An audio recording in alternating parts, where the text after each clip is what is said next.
Womaninji. My name's Justin, that's Wooyal back there, and we're out here today by this mad waterfall to read you the story, Mad Magpie, written and illustrated by Gregg Dreise. For anyone who's ever been picked on, stay calm like the surface of the water, yet strong like its current, and know that there is a song out there for you. Way back before Once Upon a Time, there was the Dreamtime, and during this period there lived an angry magpie called Gulu.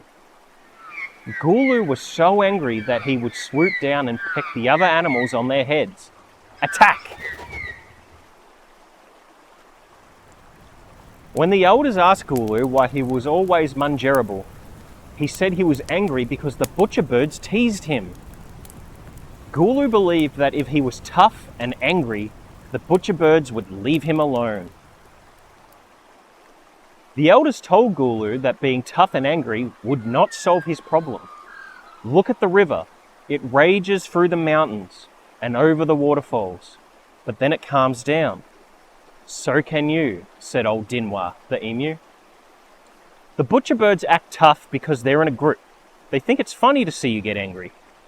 Show them how a creature can be strong on the inside, said Bulu, the Mopok owl. Ignore them, said Guliali, the pelican.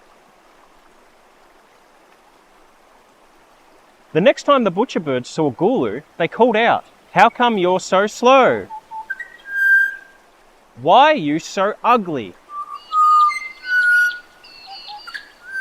Gulu thought about what the elders had said, but he still got angry when the butcher birds began laughing at him. Attack!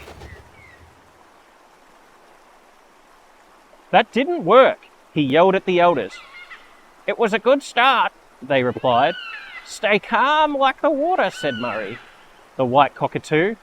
Be powerful like the water's current, said Billar, the black cockatoo. The next morning, Gulu was at the river, waiting for juicy worms to pop their heads up. When the butcher birds arrived, they ran around stealing Gulu's worms to make him angry.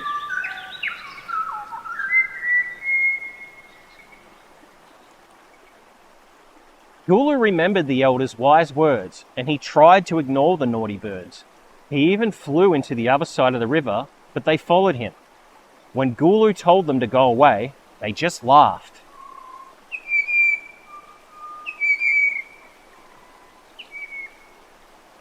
Gulu felt his anger rise. He flew back over the water and began to feel calm. Leave me alone. There is the whole riverbank to find worms, he cried.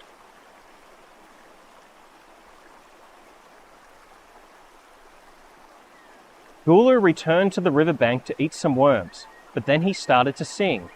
Before he became an angry magpie, he would sing when he was happy or when he was having a bad day. Gulu sang so loud that he couldn't hear the butcher birds laughing at him. They gave up and flew away. The elders were pleased with Gulu. He had ignored the butcher birds when they teased him, and when he told them to go away, he had not been angry. Most importantly, Gulu had used his love of singing to stay calm like the water.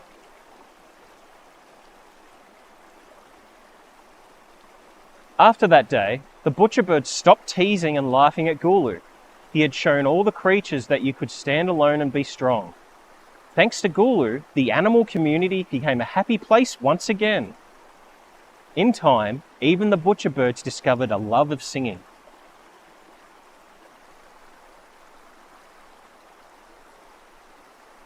Everyone learnt to use music to create a happy mood. They worked together to stop bullying.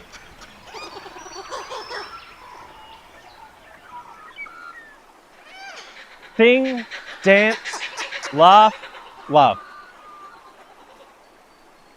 And that was Mad Magpie, written and illustrated by Gregg Dreise. What was your favourite part of the story? I really enjoyed seeing Gulu returning to the riverbank and remembering that he's got a beautiful singing voice, singing so loud that he couldn't hear the butcher birds teasing him. While I'm sitting here too by this river, I like to imagine myself as Gulu, looking for worms and singing a song.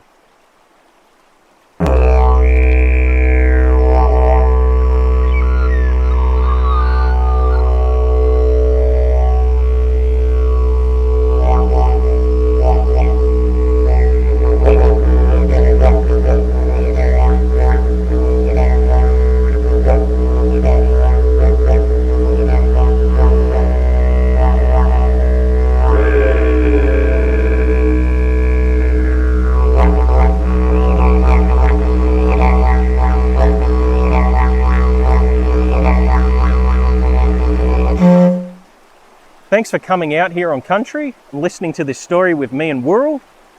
Which, speaking of Wooyal, have you seen him? I think he might still be back there. Ah well, I'll go get him and we'll bring you another story again soon. Until then, Yarrabee.